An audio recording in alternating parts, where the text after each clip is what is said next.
My dear sisters and brothers in Christ, in our readings today we hear, especially from the Gospel, of how we need to bear good fruit with our lives.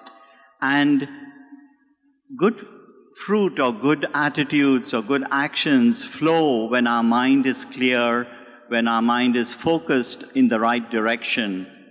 I always like that line from one of our superior generals, a Jesuit, Father Pedro Arrupe, who said, what grips you, or what grips you with passion, or what you are in love with, will decide how you get up in the morning, how you spend your evening, or how you spend your weekends.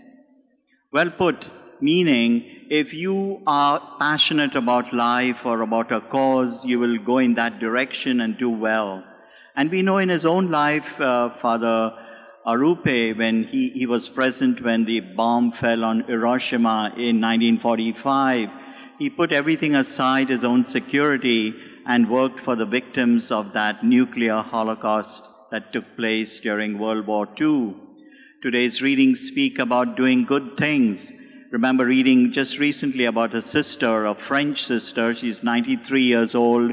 She went to Africa, Burkina Faso, formerly Upper Volta, and she worked there for over 7 decades. She went full of passion. She said, I gave my all in order to work for God. She took a long journey by boat in those days, 1950s, then did a 3-day train ride from the coast up into Burkina Faso, and spent her life looking after the African women in particular, giving them health and hygiene,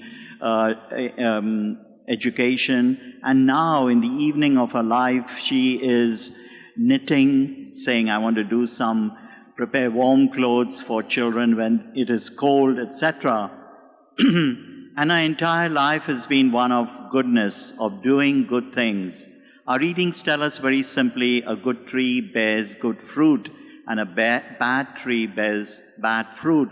All of us are invited to use our personalities, our talents, our goodness each day to bring about joy in the world. Amen.